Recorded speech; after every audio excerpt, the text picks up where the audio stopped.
போன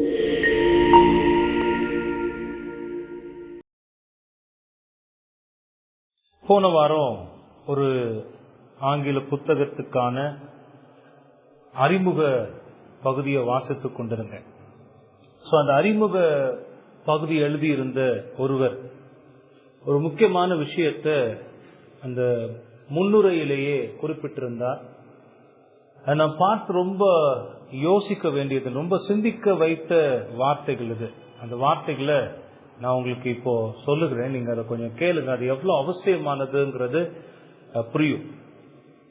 நாம் கிறிஸ்தவர்களாக வளருவதற்கும் முதிர்ச்சி அடைவதற்கும் 3 காரியங்கள் மிகவும் அவசியமாக இருக்கின்றன. அவைகள் ஒரு முக்காலியின் 3 கால்கள் போன்றது. இந்த ட்ரைபாட் ஸ்டாண்ட்னு சொல்லுவாங்கல்ல, இந்த கேமரா எல்லாம் வச்சிருப்பாங்க, பாத்திருக்கீங்களா? அதுல 3 கால் இருக்கும். அந்த மாதிரி இந்த 3 கால் ரொம்ப அவசியம். ஒரு கால் உறுதியாக இல்லாவிட்டாலும் நிலைப்புத்தன்மை என்பது கேள்விக்குறியாகிவிடும். ஒரு ஸ்டேபிளா நிலையா அந்த ஸ்டாண்ட் இருக்காது. அது நிலைப்புத்தன்மையோடு இருப்பதற்கு இந்த 3 கால்களும் சரியாக உறுதியாக இருப்பது மிகவும் அவசியம். அதுபோலத்தான் நாம் கிறிஸ்தவர்களாக வளருவதற்கும் முதிர்ச்சி அடைவதற்கும் 3 காரியங்கள் மிகவும் அவசியமாக இருக்கின்றன. அவைகள் என்னென்ன? முதலாவது சத்தியம், 2வது அனுபவம், 3வது கீழ்ப்படிதல். சத்தியம், அனுபவம் மற்றும் கீழ்ப்படிதல் ஆகிய இந்த 3 காரியங்கள் மிகவும் அவசியமாக இருக்கிறது நாம் கிறிஸ்தவர்களாக வளருவதற்கும் முதிர்ச்சி அடைவதற்கும் என்று அவர் குறிப்பிடுகிறார். தொடர்ந்து அவர் சொல்லுகிறார், இந்த 3ல் ஏதாவது ஒன்று குறைபடுமானால் கிறிஸ்துவை போல நம்மை மறுரூபப்படுத்தும் பரிசுத்த ஆவியானவரின் செயலுக்கு அது தடையாக இருக்கிறது என்று அவர் குறிப்பிடுகிறார். இந்த 3ல ஏதாவது ஒண்ணுல நம்ம குறைவாக இருந்தாலும் கூட அது பரிசுத்த ஆவியானவருடைய செயலுக்கு தடையாக இருக்கிறதா. பரிசுத்த ஆவியானவர் நம்மில் இருக்கிறார், நம்மை மறுரூபப்படுத்துகிறார். கிறிஸ்துவை போல நம்மை மறுரூபப்படுத்துகிற செயலில் அவர் நமக்குள்ளாக இருந்து செயல்பட்டு கொண்டிருக்கிறார். இந்த 3ல ஏதாவது ஒண்ணுல நாம குறைவுபட்டா எப்படி அந்த ட்ரைபாட் ஸ்டாண்ட் உறுதியா நிக்காதோ அது போல நம்முடைய கிறிஸ்துவ வளர்வும் முதிர்ச்சியும் இருக்காதுங்கிறத அவர் சொல்லி இருக்கிறார். அப்போ அந்த புத்தகத்தினுடைய அவசியம் எவ்வளவு தேவைன்னு பாருங்களேன். அந்த புக் எவ்வளவு அருமையான ஒரு புக்குன்னு. இந்த 3மே நமக்கு ரொம்ப அவசியங்க. நான் இதை வாசிக்கும் போதே யோசிச்சு பார்த்தேன். நம்முடைய வாழ்க்கையில நம்ம கிறிஸ்தவர்களாக வளராம இருக்கிறதுக்கும் நம்முடைய கிறிஸ்தவ வாழ்க்கையில முதிர்ச்சி அடையாம இருப்பதற்கும் இதுதான் காரணம். அதை குறித்து நம்ம ரொம்ப சிந்திக்கிறது இல்லை. அதை குறித்து நம்முடைய மனது விரிவாக கவனிக்கிறது இல்லை. 3 காரியங்களை உங்க மனதில் வைத்துக் கொள்ளுங்க. முதலாவது, சத்தியத்தில் நல்ல தெளிவு இருக்க வேண்டும். சவுண்ட் டாக்டர்ன்னு ஆங்கிலத்துல சொல்லுவாங்க. அதாவது நான் எதை விசுவாசிக்கிறேன் என்பதில் தெளிவு இருக்க வேண்டும். கிளாரிட்டி இன் டாக்டரின். நான் எதை விசுவாசிக்கிறேன் அப்படிங்கறதுல மிகுந்த தெளிவு இருக்கணும். 2வது, நான் விசுவாசிக்கிற சத்தியம் என்னுடைய வாழ்க்கையின் அனுபவமாக இருக்குமாறு பார்த்து கொள்ள வேண்டும். எக்ஸ்பீரியன்ஸ் த ட்ரூத் இன் லைஃப்னு சொல்லுவாங்க. நான் அந்த சத்தியத்தை அனுபவிக்கணும். வெறும் மனதளவுல அறிவளவுல இருக்கிற சத்தியத்தால எந்த பிரயோஜனமும் இல்லை. வாழ்க்கைக்கும் அறிந்து வைத்திருக்கிற சத்தியத்துக்கும் எந்த தொடர்பும் இல்லாம இருக்கிறது, அது பயனற்றது. ஆகவே விசுவாசிக்கிற சத்தியம் வாழ்வின் அனுபவமாக இருக்குமாறு பார்த்துக் கொள்ளணும். 3வது, நான் அறிந்து விசுவாசித்திருக்கிற அந்த சத்தியத்திற்கு முழுமையாக கீழ்ப்படிய வேண்டும். Complete obedience to the truth. முழுமையாக, அதுக்கு எந்த இடத்திலையும் இதுக்கு எனக்கு விருப்பம் இல்லை, ஆகவே இதுக்கு நான் கீழ்ப்படிய என்னால முடியாது. 99% எனக்கு எல்லாம் ஓகே, நான் எல்லாம் ஏற்றுக்கொள்ளுகிறேன், எல்லாவற்றையும் ஒத்துக்கொள்ளுகிறேன், எல்லாவற்றையும் விசுவாசிக்கிறேன், எல்லாவற்றையும் நான் செய்கிறேன். ஆனா அந்த 1% அது என்னால முடியாது. ஏன்னா அதுல எனக்கு உடன்பாடு இல்லை, அதுல எனக்கு விருப்பம் இல்லை, அதை என்னால ஏற்றுக்கொள்ள முடியாது. அதனால அந்த 1 மட்டும் நான் விட்டுறேன், 1% மட்டும் விட்டுறேன்னு விட்டோம்னா ஒரு கால் முடமாகி விட்டதுன்னு அர்த்தம். கிறிஸ்தவர்களாக என்ன செய்ய முடியாது? வளர முடியாது. கிறிஸ்தவ வாழ்க்கையில முதிர்ச்சி அடையாது. வாழ்க்கை பாத்தீங்கன்னா உடம்பு தான் வளர்ந்துகிட்டே போகும். 30 வயசு, 40 வயசு, 50 வயசு, 60 வயசு உடம்பு வளர்ந்துகிட்டே போகும். ஆவிக்குரிய விதத்துல பாத்தீங்கன்னா குழந்தைங்களை விட மோசமா இருப்பாங்க. குழந்தைங்களை விட மோசம். ஆவிக்குரிய முதிர்ச்சி என்பது இல்லாம, ஆவிக்குரிய வளர்ச்சிங்கிறது இல்லாம அதே நிலையில அப்படியே இருக்கு. அதுக்கு காரணம் இந்த 3 இல்லாம இருக்கிறது தான். முதல்ல சத்தியத்தில் தெளிவு இருக்கணும். அந்த சத்தியம் நம்முடைய வாழ்க்கையின் அனுபவமாக இருக்கணும். அந்த சத்தியத்துக்கான முழுமையான கீழ்ப்படிதல் இருக்கணும். வேதத்துல நம்ம பார்க்கிற எத்தனையோ பரிசுத்தவான்கள் தங்கள் கிறிஸ்தவ வாழ்க்கையிலிருந்து தவறி வீழ்ந்ததற்கு இதுல 3வதாக நம்ம பார்த்தோம் பாத்தீங்களா, கீழ்ப்படிதல் என்பது. அதுல அவர்கள் தவறுன போதுதான் பாவத்தை செய்து கடவுளுக்கு எதிராக அவர்கள் வீழ்ந்து விட்டதை நம்மால பார்க்க முடியும். வேதம் முழுசும் அப்படி உதாரணங்களை நம்மால பார்க்கலாம். எத்தனையோ உதாரணங்களை எடுத்து கண் முன்னால நிறுத்தலாம். நாம இந்த காலை நேரத்துல படித்து கொண்டிருக்கிற யோனா கூட அதற்கு ஒரு உதாரணமாக இருக்கிறார். ஏற்கனவே யோனாவை பத்தி நாம பார்த்த போது அவர் கடவுளை பற்றி நன்கு அறிந்திருந்தார். கடவுளை பத்தின சத்தியத்தை பொறுத்த வரைக்கும் யோனாவுக்கு நல்ல தெளிவு இருந்தது. தான் யாரை விசுவாசிக்கிறேன், அந்த யெகோவா தேவன் எப்படிப்பட்டவர், அவருடைய குணாதிசயங்கள் என்ன, அவர் என்னெல்லாம் செய்திருக்கிறார், அவர் எப்படியெல்லாம் செயல்பட முடியும், அவருடைய வல்லமை என்ன, இதெல்லாம் யோனாவுக்கு நல்லா தெரியும். கடவுளை பற்றி நன்கு அறிந்திருந்தவர். அத்தோடு மட்டுமல்ல, அவர் கடவுளோடு சேர்ந்து வாழ்ந்தவர். அவர் கர்த்தருடைய தீர்க்கதரிசி. கர்த்தருடைய வார்த்தை அவரிடமாக நேரடியாக வந்தது. அவருடைய வாழ்க்கையில கர்த்தரை அனுபவபூர்வமாக அனுபவித்து வாழ்ந்து கொண்டிருந்த ஒரு தீர்க்கதரிசியாக இருந்தார். இது ரெண்டும் ஓகே. ஆனா யோனா கர்த்தருடைய வார்த்தைக்கு கீழ்ப்படியாமல் போனதால் கர்த்தருடைய பயங்கரத்துல விழ நேரிட்டதையும் வேதம் நமக்கு காட்டுகிறது. ஆகவே இந்த அறிமுகத்தோடு இன்னைக்கான வேத வசனத்தை நான் வாசிக்கிறேன். யோனா தீர்க்கதரிசியின் புத்தகம் 1வது அதிகாரம் 4வது வசனம். யோனாவினுடைய கீழ்ப்படியாமை கர்த்தருடைய பயங்கரத்தை அவருடைய வாழ்க்கையில் கொண்டு வந்தது என்பதை இந்த வசனம் நமக்கு காட்டுகிறது. யோனா 1வது அதிகாரம் 4வது வசனம். கர்த்தர் சமுத்திரத்தின் மேல் பெருங்காற்றை வரவிட்டார். அதனால் கடலிலே கப்பல் உடையும் என்று நினைக்கத்தக்க பெரிய கொந்தளிப்பு உண்டாயிற்று. ஆண்டவருடைய செயலை நேரடியாக இந்த வசனத்துல பார்க்கிறோம். இந்த வசனத்துக்கான தலைப்பு யோனாவின் கீழ்ப்படியாமையும் கர்த்தரின் பயங்கரமும். இந்த தலைப்பு நல்ல மனதில் வைத்துக் கொள்ளுங்க. இந்த பிரசங்கம் முழுசு இதைதான் நம்ம பார்க்க போறோம். யோனாவுடைய கீழ்ப்படியாமையும் கர்த்தரின் பயங்கரமும். கர்த்தர் பயங்கரமானவர் என்று வேதம் சொல்லுகிறது. ஏன் கர்த்தர் யோனாவுடைய வாழ்க்கையில பயங்கரமாக செயல்பட வேண்டியது இருந்தது? ஒரு கேள்வி கேட்டோம்னா 3வது வசனம், சென்ற வாரம் நாம சிந்தித்த அந்த வசனம் சொல்லுகிறது, அப்பொழுது யோனா கர்த்தருடைய சமூகத்தினின்று விலகி தர்சீசுக்கு ஓடி போகும்படி எழுந்து யோப்பாவுக்கு போய் தர்சீசுக்கு போகிற ஒரு கப்பலை கண்டு கூலி கொடுத்து தான் கர்த்தருடைய சமூகத்தினின்று விலகும்படி அவர்களுடைய தர்சீசுக்கு போக கப்பல் ஏறினான். கர்த்தருடைய வார்த்தைக்கு எதிர்த்து யோனா செயல்பட்டார் என்பதை நாம் சிந்தித்து பார்த்தோம். அதனால தான் இந்த பயங்கரம் அவருடைய வாழ்க்கையில் சேர்ந்திருக்கிறது. 4வது வசனத்துல கர்த்தர் சமுத்திரத்தின் மேல் பெருங்காற்றை வரவிட்டார். அதனால் கடலிலே கப்பல் உடையும் என்று நினைக்கத்தக்க பெரிய கொந்தளிப்பு உண்டாயிற்று என்று பார்க்கிறோம். இந்த வசனத்திலிருந்து சில முக்கியமான வாழ்க்கை பாடங்களையும் நம்ம பார்க்க போகிறோம். 2 காரியத்தின் மூலமாக இந்த வசனத்தை உங்களுக்கு நான் விளக்க விரும்புகிறேன். முதலாவது, கர்த்தர் பயங்கரமானவர் என்பதனுடைய அர்த்தம் என்ன, அது குறித்து நம்ம பார்க்கலாம். கர்த்தர் பயங்கரமானவர்னு தலைப்புல பார்த்தோமே, கர்த்தரின் பயங்கரம்னு பார்த்தோமே. அப்ப கர்த்தர் பயங்கரமானவர் அப்படின்னா அதனுடைய அர்த்தம் என்ன?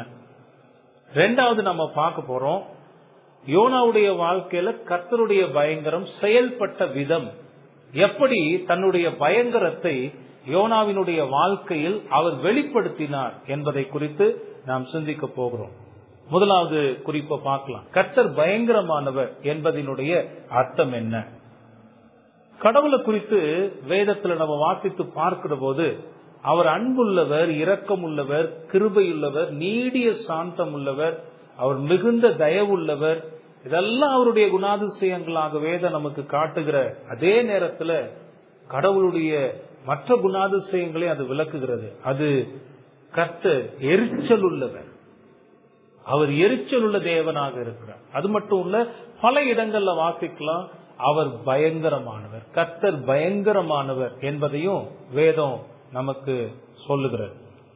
வேதம் கர்த்தருடைய பயங்கரமான செயல்களை எல்லாம் நம்முடைய கண்களுக்கு முன்பாக கொண்டு வந்து நிறுத்துகிறது. ஆதியாகமத்திலிருந்து வேதம் முழுவதும் நீங்க வாசித்து பாத்தீங்கன்னா கர்த்தர் எந்தெந்த விதங்களில் எல்லாம் பயங்கரமாக செயல்பட்டிருக்கிறார் என்பதை பார்க்க முடியும். முதல்ல இந்த பயங்கரமானவர்னா என்ன அர்த்தம்ன்றத பார்த்துக்கோம். கர்த்தர் பயங்கரமானவர் என்று சொல்லுகிற போது அதனுடைய அர்த்தம் என்னவென்றால், நாம் பயப்படும்படியான காரியங்களை செய்யக்கூடியவர். அவருடைய அந்த செயல்களை பார்த்து நம்முடைய இருதயமே கரைந்து போகும். கர்த்தர் அந்த அளவுக்கு நம்முடைய இருதயத்தை கலங்க பண்ணக்கூடிய, நம்முடைய இருதயத்தை பயப்படக்கூடிய, நம்முடைய இருதயத்தை திகிலும் காரிலும் மந்தாரமும் வந்து மூட செய்கிற அளவுக்கு அவர் பயங்கரமாக செயல்படக்கூடியவராக இருக்கிறார். இங்க யாத்திராகமத்துல அந்த மோசையின் மூலமாக எகிப்துல ஆண்டவர் செய்த செயல்கள் எல்லாம் சிந்தித்து பாத்தீங்கன்னா அது ஒவ்வொரு செயலும் பயங்கரமானது, நினைச்சே பார்க்க முடியாது, கற்பனைக்கு எட்டாது. அந்த 10 வாதைகளை நீங்க எடுத்து பாத்தீங்கன்னா எகிப்தில் உள்ள தண்ணீர்கள் எல்லாம் ரத்தமாய் மாறிட்டுனா இதை நீங்க சிந்திச்சு பார்க்க முடியுமா? அதை பார்த்த எல்லாருடைய இருதயமும் எப்படி இருக்கும்? குடிக்கிற தண்ணியிலிருந்து ஆறுகள்ல ஏரிகள்ல இருக்கிற எல்லா தண்ணியும், வீட்டுல இருக்கிற தண்ணி, வெளியில இருக்கிற தண்ணி எல்லாம் ரத்தமா மாறிடுச்சு. தவளைகள் திரளாக பிறப்பிக்க கடவுதுன்னா எல்லா இடமும் தவளை. இப்ப நம்ம உட்கார்ந்து இருக்கோம், இந்த இடத்துல ஒரு இடம் விடாம தவளை, ஒரு இடம் விடாம தவளை. நீங்க யோசிச்சு பாருங்க, உங்க வீட்டுக்குள்ள ஒரு தவளை வந்துருச்சு எப்படி இருக்கும்? எவ்வளவு ஒரு அருவருப்பா இருக்கும்னு யோசிச்சு பாருங்க. காலையில எந்திரிச்சு ஒரு முறை நான் எங்க வீட்டுல போய் என்னோட வாஷ் பேஷன்ல முகம் கழுவ போய் தண்ணியை திறந்து விடுறேன். அந்த வாஷ் பேஷன் உள்ள இருந்து ஒரு குட்டி தவளை தவி வந்துச்சு. அதை பார்த்த உடனே காலையிலேயே ஒரு விதமான ஒரு அலர்ஜி மாதிரி அந்த தவளையை பிடிச்சு முதல்ல கொண்டு வெளியில விடுற வரைக்கும் என்னல்ல ஒரு நிம்மதியே இல்லை. வீட்டுக்குள்ள அப்படி தவளை, ஒரு தவளை குட்டி வந்ததுக்கே அப்படி. ஆண்டவருடைய பயங்கரமான செயல்ல நாடு முழுவதும் தவளை, தவளை இல்லாத இடமே இல்லை. பார்வோன் உட்கார்ந்து இருக்கிற சிம்மாசனத்துல தவளை, பார்வனுடைய தலைக்கு மேல வச்சிருக்கிற கிரீடம் இருக்கு பாருங்க, அதுல ஒரு தவளை உட்கார்ந்து இருக்கு. பார்வனே நான் உன்னை விட பெரிய ஆளுன்னு அங்க உட்கார்ந்து தவளை, அங்க ஃபுல்லா தவளை, வண்டுகள், பேன்கள், எப்போ நம்ம நினைச்சே பார்க்க, வெட்டுக்கிளிகள், பயிரெல்லாம் வந்து அழிச்சிட்டு. கர்த்தருடைய பயங்கரம், கல்மலை, எரிப்பந்தமான கொப்பளங்கள், எவ்வளவு பயங்கரம் பாருங்க.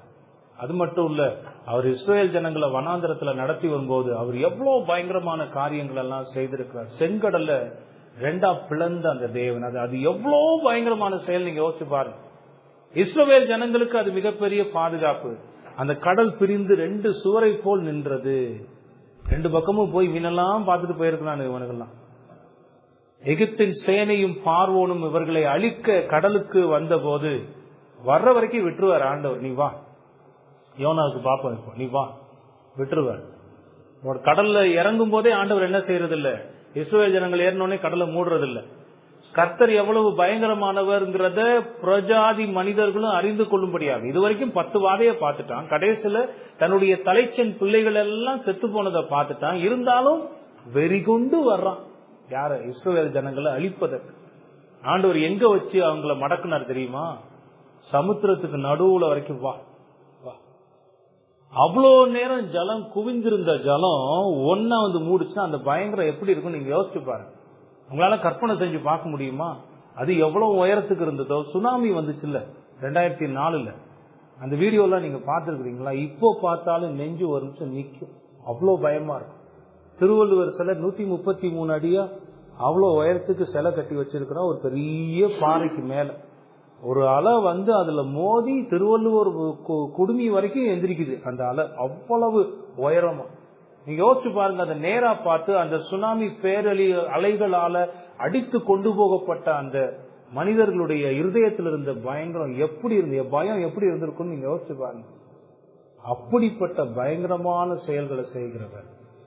எரிகோல இருந்த ராகாப் தானே, அந்த எரிகோவினுடைய மதில் சுவர்ல இருந்து இஸ்ரவேலர்கள் வருகிறார்கள்னு கேட்ட உடனே அங்க இருந்த மக்களுக்கு எல்லாம் ரொம்ப சந்தோஷமா இருந்துச்சு. நான் சொன்னேன், அவர்கள் வருகிறார்கள் என்று கேட்ட உடனேயே அவர்களுடைய இருதயம் என்ன செஞ்சு போச்சான்? கரைஞ்சு போச்சு, தண்ணி மாதிரி கரைஞ்சு போச்சு.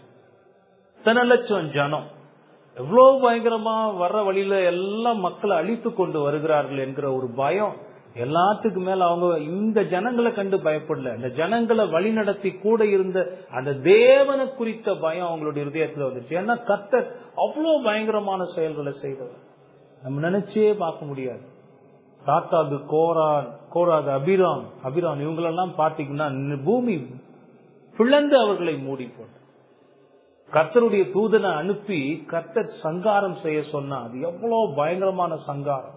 அந்த செயல்கள் எல்லாம் பார்க்கிற எந்த ஒரு மனிதனும் இருதயத்துல தைரியத்தோட எல்லாம் இருக்க முடியாது. எவ்வளவு பெரிய தைரியசாலியா கூட இருந்துக்கூட, எவ்வளவு பெரிய தைரியம். நான் எதுக்குமே பயப்பட மாட்டேங்க, நான் எதுக்கு அஞ்ச மாட்டேனே, என்ன வேணா நடக்கட்டும், நான் கல்லு மாதிரி உறுதியா இருப்பேன்னு சொல்லக்கூடிய மனிதன் ஒருவனும் இல்லை கர்த்தருடைய பயங்கரம் வெளிப்படுகிற போது. அப்ப கர்த்தர் பயங்கரமானவர், டெரிபிள் காட் அப்படின்னு சொல்லுகிற போது அதனுடைய அர்த்தம் என்னன்னா, எல்லாருடைய இருதயமும் கர்த்தருடைய செயல்களை பார்த்து பயந்து கரைந்து போகிற அளவுக்கு அவர் செயல்படக்கூடியவர். சில வசனங்களை மட்டும் நான் உங்களுக்கு காண்பிக்கிறேன் பாருங்க. யாத்திராகமம் 34வது அதிகாரம் 10வது வசனம். யாத்திராகமம் 34வது அதிகாரம் 10வது வசனம்.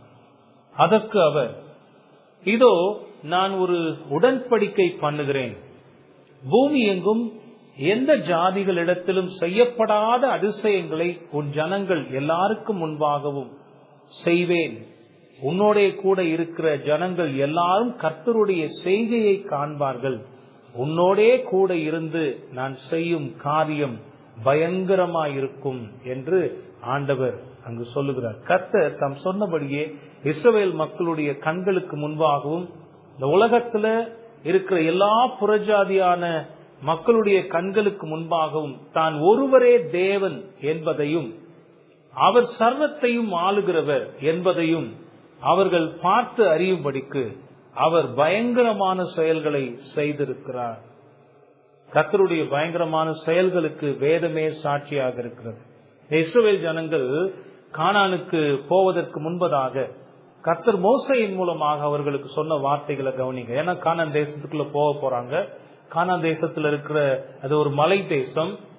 அங்க இருக்கக்கூடிய ஜனங்கள் எல்லாம் பலசாலிகள், ரொம்ப உறுதியானவர்கள். அவங்களை எதிர்த்து எப்படி போரிட்டு ஜெயிப்பது?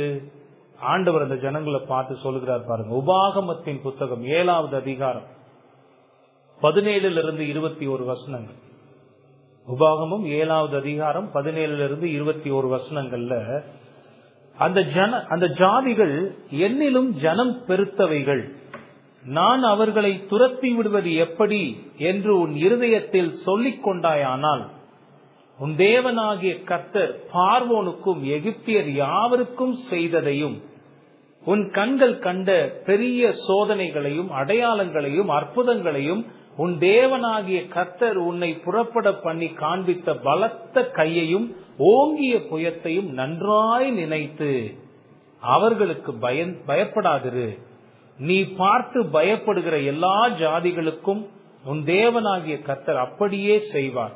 மீதியாயிருந்து உனக்கு தப்பி ஒளித்துக் கொள்ளுகிறவர்களும் அழிந்து போகும் மட்டும் உன் தேவனாகிய கர்த்தர் அவர்களுக்குள்ளே குளவிகளை அனுப்புவார். அவர்களை பார்த்து பயப்பட வேண்டாம். உங்கள் தேவனாகிய கர்த்தர் உங்களுக்குள்ளே இருக்கிறார். அவர் வல்லமையும் பயங்கரமுமான தேவன். ஜனங்களுக்கு அவர் அவ்வளவு உபதேசங்களை கொடுக்கிறார். உபாகமம் 10:17 பார்த்தோம்னா, உபாகமம் 10:17 உங்கள் தேவனாகிய கர்த்தர் தேவாதி தேவனும் கர்த்தாதி கர்த்தரும் மகத்துவமும் வல்லமையும் பயங்கரமுமான தேவனாய் இருக்கிறார்.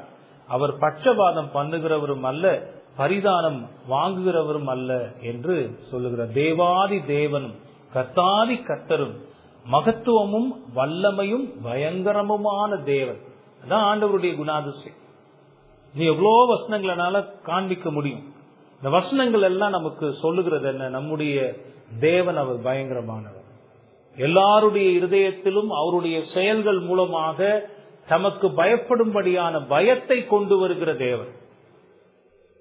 அவரே தேவன், அவரே கடவுள் என்பதை அறிந்து கொள்வதற்கும், அவருடைய சர்வ ஏகாதிபத்தியத்தின்படி அவர் எல்லாவற்றையும் ஆளுகிறார் என்பதை எல்லோரும் அறிந்து கொள்ளும்படிக்கும், எல்லாருடைய கண்களுக்கு முன்பாக அவர் பயங்கரமான செயல்களை செய்கிற தேவனாக இருக்கிறார். கர்த்தர் பயங்கரமானவர் என்பதை இந்த நேரத்துல நீங்க புரிந்து கொள்ளுங்கள். கடவுளை பத்தி ஒரு அறிவில்லாதவர்களாக இருக்க விரும்பாதீங்க. வேதத்தை கொஞ்சம் ஆராய்ஞ்சு பாருங்க. கர்த்தர் எப்படிப்பட்டவர் இங்க பார்க்கிறோம். அவர் பயங்கரமானவர், அவர் பயங்கரத்தை செய்கிறவர். எல்லாருடைய வாழ்க்கையிலும் அவர்கள் பார்த்து பயந்து நடுங்கும்படியான காரியங்களை செய்யக்கூடிய பயங்கரமான ஒரே தேவனாக அவரே இருக்கிறார் என்பதை நீங்க உணர்ந்து கொள்ளுங்க. இங்க யாருக்காவது இன்னும் கர்த்தரை பற்ற பயம் இல்லாம உங்களுடைய விருப்பத்தின்படி பாடின அந்த பாடல்ல, என் எண்ணம் போல நான் அலைந்தேன், என்னை தடுத்திட்ட யாரும் இல்லை என்று நினைத்து கொண்டு உங்களுடைய வாழ்க்கையில என்னைய தடுக்கிறதுக்கு யார் இருக்கா? நான் 10 வருஷமா சபைக்கு வருவேன், சத்தியத்தை கேட்பேன், ஆனா எனக்கு பிடிச்ச மாதிரி தான் நான் வாழ்ந்துட்டு இருப்பேன், என்னைய தடுக்கிறதுக்கு யார் இருக்கா அப்படின்னு நினைத்து கொண்டிருந்தால், இந்த நேரத்துல உங்க இருதயத்துல இந்த வார்த்தையை எழுதி வைத்துக் கொள்ளுங்கள். கர்த்தர் பயங்கரமானவர், கர்த்தர் பயங்கரமானவர். இதே சிந்தனையோட தான் யோனா தன்னுடைய வாழ்க்கையில் வாழ்ந்து கொண்டிருந்தார். என்னைய தடுக்க யார் முடியும்? ஆனா யோனாவினுடைய வாழ்க்கையில கர்த்தர் பயங்கரமானவர் என்பதை அவர் அனுபவபூர்வமாக அனுபவிக்கும்படி ஆண்டவர் செயல்பட்டார். உங்களுடைய வாழ்க்கையிலையும் செயல்படுவார். உங்க இருதயத்தை கடினப்படுத்தி என்னைய கேட்கறதுக்கு யார் இருக்கா? அந்த கடவுள் என்ன என்னை இத்தனை வருஷம் கேட்டாரா? நான் பாட்டுக்கு தானே வாழ்ந்துட்டு இருக்கேன். நான் வேதம் வாசிக்கிறதுல, ஜெபம் பண்றதில்ல, சபா ஆராதனைக்கு போற, இதெல்லாம் எங்க பாஸ்டர் சொல்லிட்டு தான் இருக்கிறாரு. ஆனா நான் ஏன் வாசிக்கணும்? நான் வாசிக்காத யார் என்ன கேட்க முடியும்? என்னைய தடுத்துட முடியுமா? என்னைய தடுத்துட முடியுமா யாராவது? நான் அப்படித்தான் இருப்பேன் அப்படின்னு நினைச்சுக்கிட்டு இருந்தீங்கன்னா, உங்களை தடுத்து உங்களுடைய வாழ்க்கையில உங்களுக்கு முன்பாக உருவின பட்டயத்தோடு வந்து நின்று பயங்கரமான செயலை செய்யக்கூடியவர் இந்த தேவன் என்பதை மறந்துராய். பட்டயத்தை உருவி அவர் நிற்கும் போது அவருக்கு முன்பாக உங்களால ஒன்னும் செய்ய முடியாது. முழுமையாக அவருக்கு கீழ்ப்படிவதை தவிர உங்களுக்கு ஒன்னும் செய்ய முடியாது. முழங்கால் ஆட்டோமேட்டிக்கா முடங்கும். அவ்வளவு துணிச்சலோட, அவ்வளவு தைரியத்தோட, யார் என்னை தடுப்பா, யார் என்னை கேட்பா என்று சொல்லிக் கொண்டிருந்த உங்களுடைய இருதயம் அங்கு கரைந்து போகும். கர்த்தருடைய மகிமை அங்கு எழும்பி நிற்கும். அவர் உருகிய பட்டயத்தோடு உங்களுக்கு முன்பாக நிற்பார். எவ்வளவு காலம் எதிர்க்க முடியும்? எவ்வளவு காலம் நீ ஏமாத்த முடியும்? எவ்வளவு காலம் நீ துணிஞ்சு எனக்கு எதிராக செயல்பட முடியும்? கர்த்தர் பயங்கரமான தேவனாக இருக்கிறார். அதனால இந்த வார்த்தைகளை கேட்கிற நீங்க தயவு செய்து மனம் திரும்பி ஆண்டவர்கிட்ட வாங்குங்க. உங்க காலத்தை வீணாக்காதீங்க. கர்த்தரை எதிர்த்து போரிட உங்களுக்கு பலன் இல்லைங்க. கர்த்தரை எதிர்த்து போரிட இந்த உலகம் அத்தனை மக்களும் சேர்ந்தா கூட முடியாது. எவ்வளவு வல்லமைகள் ஒன்றுபட்டாலும் கூட அவருடைய வல்லமையில தூசிக்கு கூட சமமாக முடியாது. அவர் அவ்வளவு பயங்கரமான தேவனாக இருக்கிறார். உங்கள் காலங்களையும் நேரங்களையும் வீணடிக்காம அந்த பயங்கரமான தேவனுக்கு முன்பாக வந்து நீங்கள் பணியுங்கள். கர்த்தாவே எனக்கு உதவி செய்யும் என்று ஆண்டவர் உதவி செய்வார். இல்லை என்றால் அவர் உருகிய பட்டயத்தோடு உங்கள் முன்பாக நிற்கிறார் என்பதை இன்றைக்கு உங்கள் கண்களுக்கு முன்பாக நான் நிறுத்திவிட்டேன். ஆண்டவர் தெளிவாக உங்கள் காதுகளில் சொல்லுகிற இந்த வார்த்தைகளை கேளுங்கள். மனம் திரும்புங்கள். கர்த்தருடைய பயங்கரத்தை குறித்து பார்க்க. இரண்டாவது, ஏன் கர்த்தருடைய பயங்கரம் வெளிப்படுகிறது?